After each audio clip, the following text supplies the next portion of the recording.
Eh bien, bonjour à tous. Aujourd'hui, nous allons aborder notre cœur. Notre cœur est-il en bonne santé?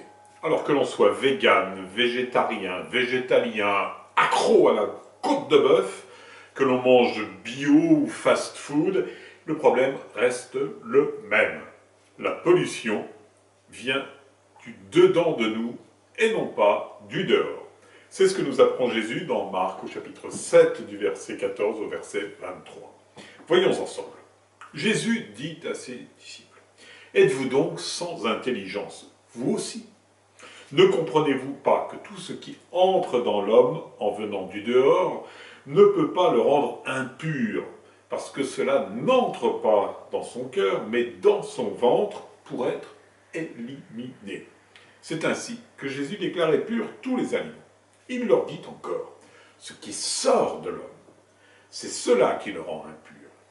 Car c'est du dedans, du cœur de l'homme, que sortent les pensées perverses, inconduite, vol, meurtre, adultère, cupidité, méchanceté, fraude, débauche, envie, diffamation, orgueil et démesure. Tout cela, tout ce mal, vient du dedans et rend l'homme impur. » Lorsque j'ai rencontré le Christ, j'ai cessé d'être végétarien. Je mange ce qui se présente, et ce que mon organisme supporte, bien sûr. La seule chose dont je me soucie, c'est de rendre grâce à Dieu et de bénir le repas. Parce que manger sans bénir nuit gravement à la santé spirituelle, et qui sait peut-être aussi à la santé tout court. Non content de nous libérer des poids des traditions purement humaines, Jésus nous recentre sur ce qui est essentiel. Au sujet de la pureté, de l'impureté, qu'elle soit liée à l'alimentation ou aux mœurs, Jésus nous rappelle que c'est du cœur de l'homme, du cœur, que tout dépend. Dans la Bible, il y a deux notions qui se tiennent, ce sont le cœur et les reins. Le cœur dans la Bible est bien plus que l'organe qui entretient en nous la vie physique. Le cœur est significatif de la vie de l'esprit en nous. Deux organes physiologiques évoquent un lien particulier avec le jugement de Dieu. Premièrement, le cœur et les reins, car ce sont les deux choses que Dieu sonde. Vous pouvez trouver ça au Psaume chapitre 7, verset 9, et vous pouvez trouver ça aussi dans Jérémie. C'est du cœur que proviennent les pensées et non pas de la tête, qui ne fait que les élaborer pour finalement les distiller par nos paroles et nos actes. Quant aux reins, ils sont le siège de la vérité et assurent la stabilité de notre être tout entier. Alors notre cœur spirituel fonctionne en partie comme l'organe qu'est notre cœur, et il peut être sujet d'affection, notamment dû à des déficiences, ou à une nourriture mauvaise ou déséquilibrée. Or, comme le souligne le prophète Jérémie au chapitre 17, verset 10, le cœur de l'homme est compliqué et malade. Qui peut le connaître? Moi, le Seigneur qui pénètre les cœurs et qui scrute les reins, afin de rendre à chacun selon ses actes, selon les fruits qu'il porte. La sagesse de Ben Sirac nous éclaire sur cette articulation entre nos sens extérieurs, qui alimentent notre cœur, et son rôle dans notre réflexion.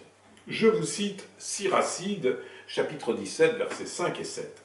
« Les humains ont reçu du Seigneur l'usage des 5 sens. Il leur a donné en partage un 6e sens, l'intelligence, et un 7e, la parole, qui permet d'interpréter ses œuvres.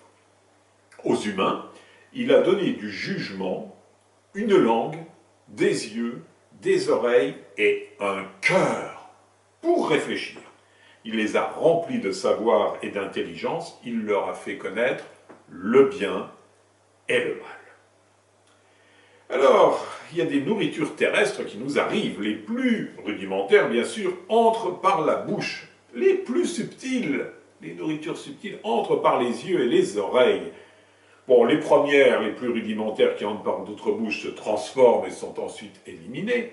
Les secondes, celles qui entrent par nos yeux et nos oreilles, eh bien, ces secondes alimentent le cœur, puis sortent par la bouche et se prolongent par les actes que nous posons.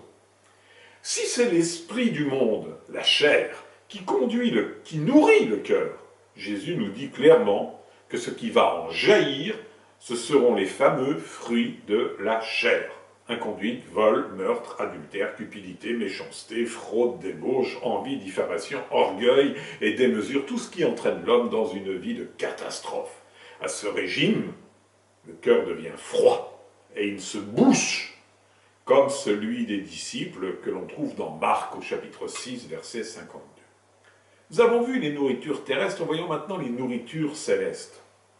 Lorsque l'Esprit du Seigneur, l'Esprit Saint, alimente le cœur de l'homme, alors son cœur devient tout brûlant, comme celui des disciples d'Emmaüs lorsqu'ils marchaient avec Jésus, dans Luc, chapitre 24, verset 32.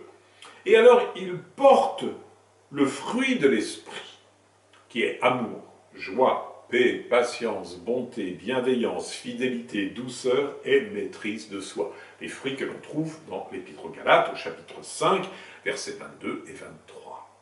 Donc d'un côté, vous avez le cœur alimenté par la chair, et de l'autre côté, un cœur alimenté par l'esprit. Veillons donc à ce que notre cœur soit en bonne santé, nourri d'aliments bio, mais selon l'esprit, qui nous permettra de mener une vie en bonne sainteté.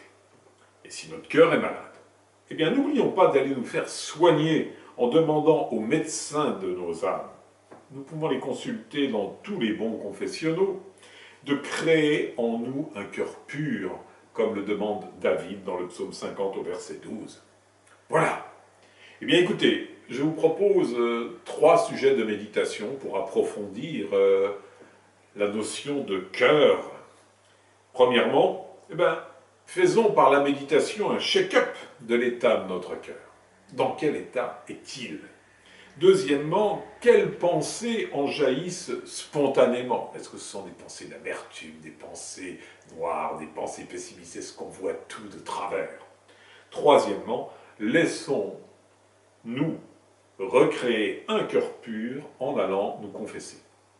Voilà, je vous invite à aller sur le site www.monastère-invisible.com. Vous pouvez télécharger cet enseignement et vous pouvez aussi nous retrouver, bien sûr, sur YouTube. Voilà, bonne semaine à tous et bien que votre cœur soit rempli de joie, de paix, d'amour et de tendresse.